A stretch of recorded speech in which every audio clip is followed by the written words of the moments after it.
It's always a great pleasure to come your way on Business Live. My name is Emmanuel Abuaji Biafe. Coming up in this evening's edition, Ghana not receiving any gas supply from the West African Gas Company Limited, WAPCO, as the company for the first time suspends supply to the country, citing non-payment of bills. Customers of the Electricity Company of Ghana, ECG, once again embark on a protest against the privatization of the State Power Distribution Company. And voting is underway in a historic referendum on whether the UK should remain a member of the European Union or leave, with a record 46 million people and over participating. All right, so these are the headlines coming to you over the next 30 minutes or so. You can join us live and be interactive. Also on Twitter, if you want to tweet, it's Joy Business GH, and also join us on Facebook. Our page is Joy Business. We are also live with more news on myjoyonline.com/business. Now we'll be right back with the details.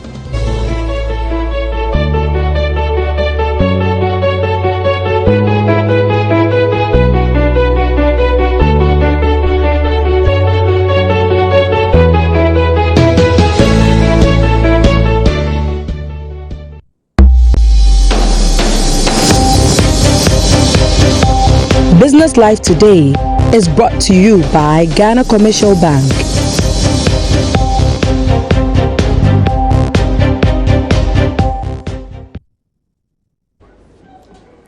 Thanks very much for staying and welcome back. Now, customers of the Electricity Company of Ghana, ECG, were this morning left frustrated during a protest by workers. Hundreds of the company's workers in some parts of the country locked up their offices this morning to protest the planned privatization of the company. The workers, most of whom wore red armbands, say the action is to register their displeasure at the planned privatization as they marked Public Services International Day today. The details in this report.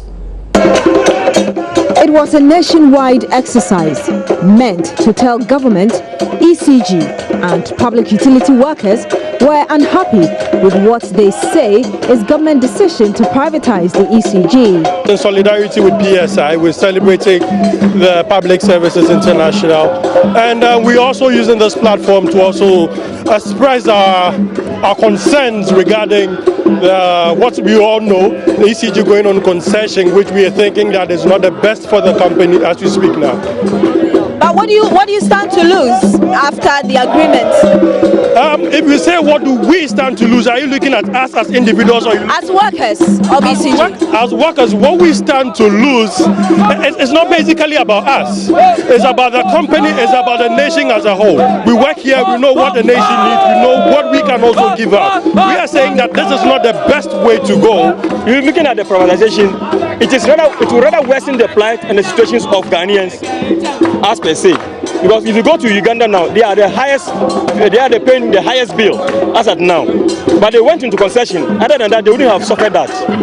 So as you're protesting, what happens to customers? We are only celebrating. We are not trying to deprive our workers from customers from being served. So are customers still being served now? Yes, at the vantage points, they are serving. They want laid down procedures so they know what's at stake. As a union, we are expressing our displeasure on the concession that the government intends to carry out. But the government has said that it is not a total privatization, it's a private participation. So why are you protesting? We as workers believe that there are various options that we can look at, but than privatizing the company for 25 years. 25 years is a longer time. Why don't we look at the permutations and the legalities of it and vary the conditions?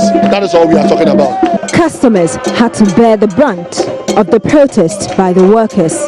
Imam Abdul Samad from Dakuma. We are here to buy the unit. They say they are on demonstration. Even one tell us they are on something. Later one to tell us that they are on demonstration, so they don't sell the unit unless after 11 o'clock. So we should wait or we should go to other side. And we can't go, only here we are going to buy. So if they tell you that they are on 7 customers, they are lying. We all here. We want to buy the unit, but they say they are not selling it for us.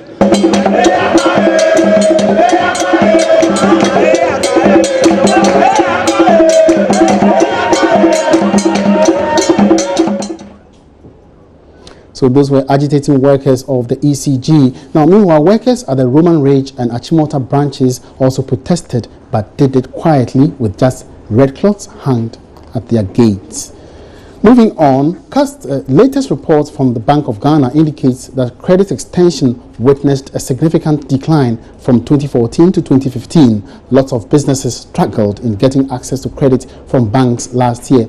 The development resulted in some cuts in credit to enterprises. George Rafe has been going through the document and has come through with this report. The Financial Stability Report by the Bank of Ghana attributes the decline to the inability of funds borrowed by businesses to be paid back on time for the decline in credit.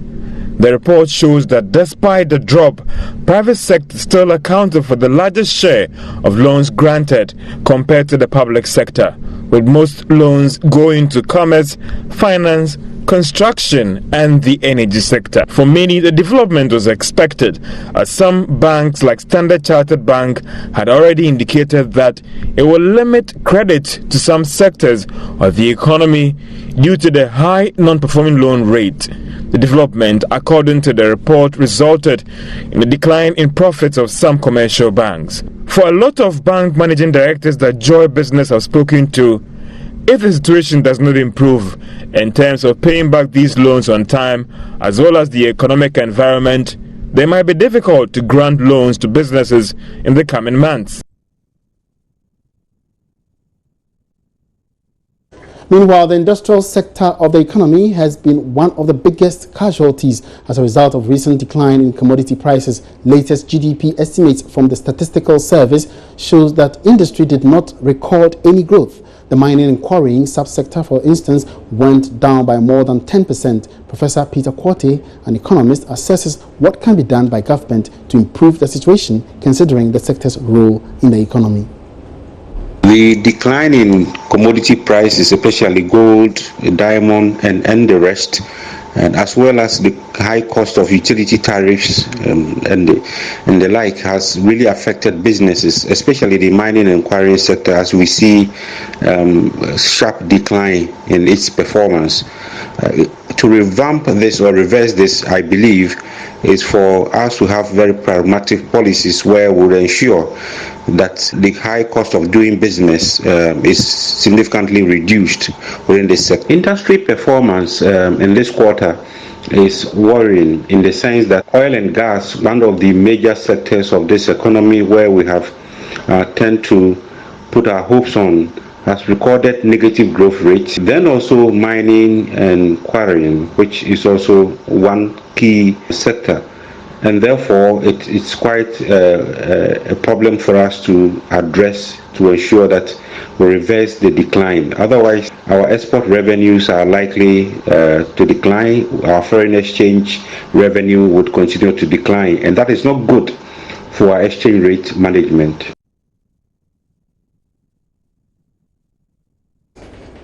You're still on Business Live. We're taking a short break here. More coming up. Don't go away.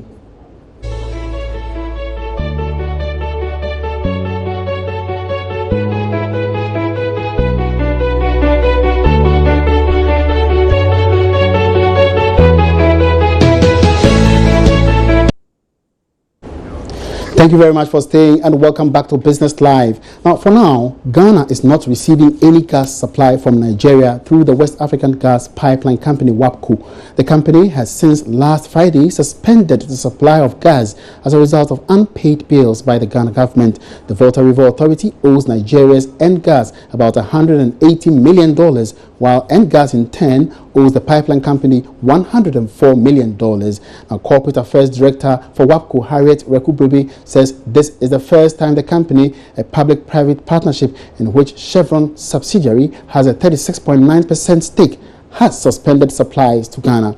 Now, Harriet Rekubrebe joins us on the line to explain what is actually happening with operations of the gas transporting company. Good evening, madam, and welcome to Business Live. Good evening. Now, tell us what exactly necessitated this particular action at WAPCO.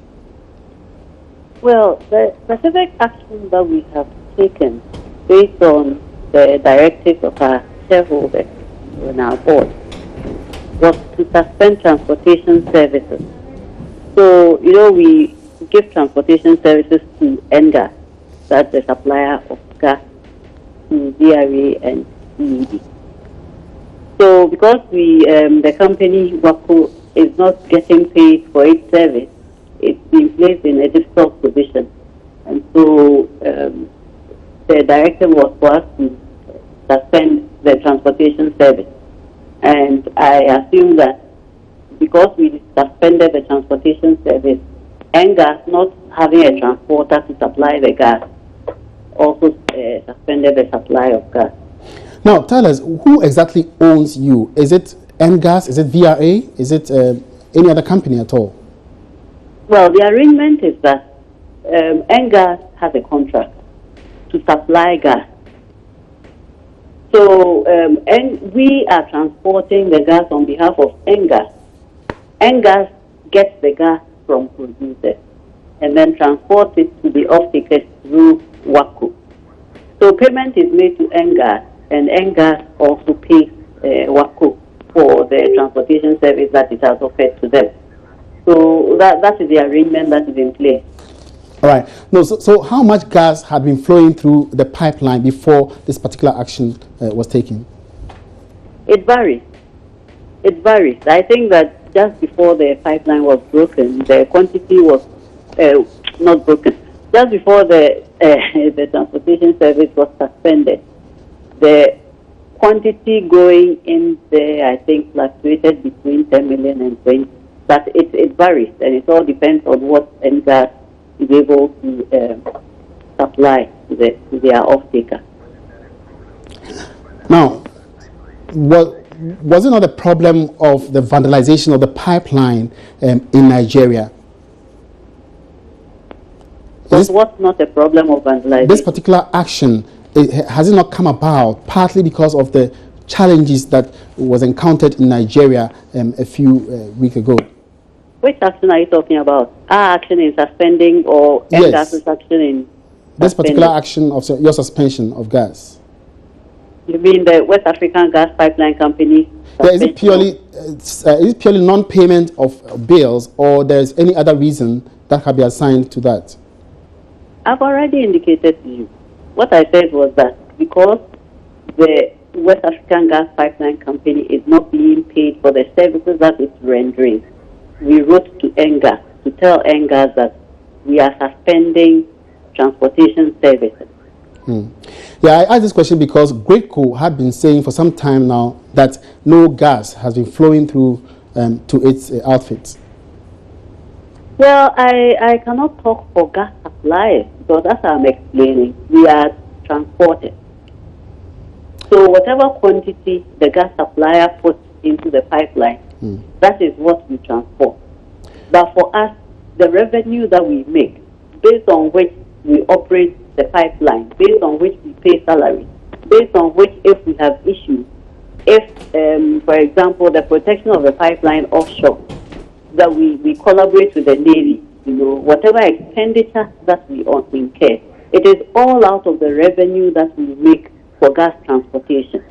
And I think you would agree with me that if you are providing a service and you don't get paid for it, at some point in time, it will be difficult for you to offer the service. Now, so do you think that the current action that you have taken will help you to retrieve your monies that is owed you? Well, it's not really, to help retrieve, because we have been in discussions. We have talked to NGAS, we have talked to the government, and we know the efforts that the government is putting in, to get the money. But right now, as we speak, if we don't get some money, some firm commitment, it's actually threatening the existence of the company. And so we really have to do something.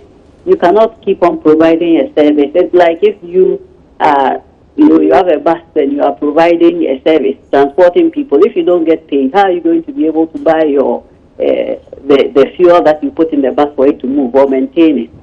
So that is the issue.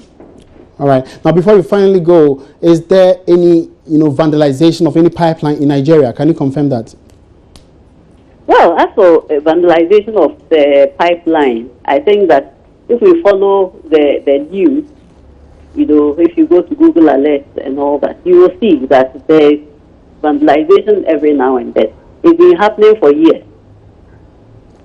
So vandalization does not mean that there is zero gas in the pipeline.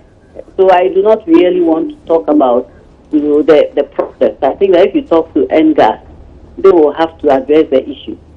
They are contract. So vandalization or no vandalization, it's their responsibility, not us. We have to make sure that the pipeline is available for transportation and that we are maintaining it. All right, thank you very much, Madam, for your attention and your time. That was Harriet Reku Brobe, the Communications Director of the West African Gas Pipeline Company, WAPCO, clarifying the suspension of Ghana gas supply from Nigeria Gas. You're still live on Business Live. When we come back after this short break, I'm going to talk to correspondent George Riafe on the EPA as well as the referendum in the UK. Don't go away.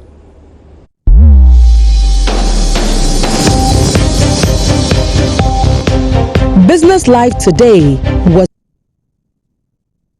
Thank you very much for staying and welcome back to Business Live. Now, voting is underway in a historic referendum on whether the UK should remain a member of the European Union or leave. A record 46,499,537 people are entitled to take part, according to provisional figures from the Electoral Commission. Polling stations opened at 7 a.m. this morning and is expected to close at 10 p.m. It is only the third nationwide strike in UK history and comes after a 4-month battle for votes between the Leave and Remain campaigns. Now, correspondent George has joined me here. He has been speaking to the Foreign Affairs Minister, and I would like to know from him what the Foreign Minister thinks about this whole Brexit issue. Good evening, George, and welcome. Yeah, good evening. What did you? I've been speaking to Hannah Tetene. I tried to post. First question was that what's the plan B for Ghana if they should go out? And she tried to make the argument that yes, it's a decision of the UK nationals to take a decision whether to stay in the European Union or not. But she also argues that there are other countries in the EU that Ghana trades with, in terms of the Dutch, Holland, and then Germany, quite a big market. So if UK decides to move out of the EU, well, it's more of they have plans in place to ensure that nothing or the country is not affected badly. But George, you would agree with me that Ghana's trade relations with Britain is quite significant. For some time now. And the fact that the British pound plays a leading role in determination of our currency in terms of the revenue that we'll get from when the ISO. But her argument is that there are other big markets in Europe that Ghana trades with. Okay. And if they should take a decision today to move, it's per the laws, it will take some time before they have to renegotiate for a new agreement. Okay. But we wouldn't be feeling any immediate heat if today they decide to move, because there are other markets that they are engaging. They trade with that they can diversify or move their exports to. So don't expect that things will come to a halt just because of the fact that UK have decided that they're going to move out of the European Union. Now, you've also been talking to the Foreign Minister about the EPA. The fact that all other things being equal, by October 1, we should have signed the Interim Economic Partnership Agreement that would ensure that Ghana can have access to the EU market, quota-free, duty-free, with the exception of rice and sugar, and the same thing for European countries as well. But as we speak right now, the regional bloc ECOWAS was trying to negotiate with the European Union. But what we hear is that Nigeria is saying that, well, they won't go with the economic grouping. So the EU is now saying that Ghana, take a decision, you have till October 1. What Hannah Tetene is saying, she's also the acting trade minister, is that we want to take a decision based on what stakeholders are saying. So we are currently engaging them. If after our engagement it points to the fact that we have to sign this agreement, finito, we are going ahead to sign the agreement with the European Union. Without the other partner, the other members of the group. But without the other members of the West African countries. So they are in the process right now of engaging all the stakeholders, exporters, civil society groups, and all those things. And if after the engagement it points to the fact that it's in the interest of the economy to go ahead and sign, government is going to sign. And I've also been engaging the head of the EU delegation to Ghana. And he tells me that it looks like the country has made some great progress into signing this agreement. So it looks like we are going to sign the economic partnership agreement before the deadline. And did you get any wind of the fact that the current ban on vegetables into the EU market will be lifted? Not around this time, because it was all about the decision of the of UK to move from the EU, and of course the economic partnership agreement. And it looks like if what we are picking up is anything to go by, then Ghana will sign the economic partnership agreement before the October 1 deadline. Thank you very much, George. Thank you so much, Rafi. All right, so when we come back, it will be time for Agenda. Don't go away yet.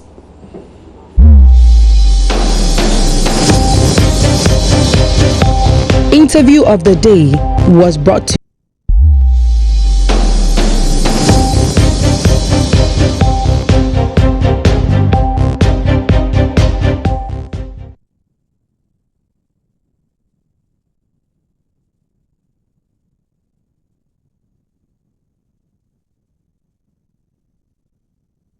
Another Thursday is here. You're welcome to the Business Agenda on Business Live. In today's edition, we are looking at the construction industry.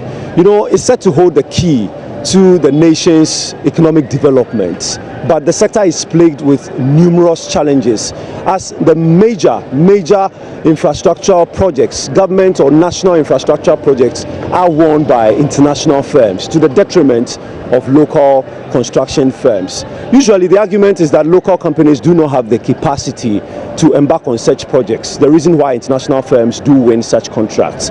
But Global Communities Ghana, implementers of the Youth Inclusive Entrepreneurial Development Initiative for Employment, believes a review of the local content policy could reverse this to the advantage of the economy and the local sector. If you look at the construction sector, whatever its impact, it permeates every sector of the economy. And so when the construction sector is booming, it actually creates additional opportunities for people within the other sectors of the economy. But what we've noticed over the years is that though the construction sector is booming, it is still confronted with a lot of challenges, which has contributed in making the local construction industry still struggling. For instance, a contractor completes a project and it takes almost like 3 years for the person to be paid. But one of the requirements for you to get a Government of Ghana contract is for you to show or demonstrate some financial strength. How can you demonstrate that if you implement a project and it takes you years for you to pay? And so if you couple that one with government's insatiable desire to borrow, which has more or less crowded the private sector out of the borrowing market, so most contractors are now left with short-term loans, and short-term loans, they pick it up at short term of repayment. So you are unable to sell off your product so that you repay the loan that you have acquired. So subsequently, either you go bankrupt or the bank seizes your equipment.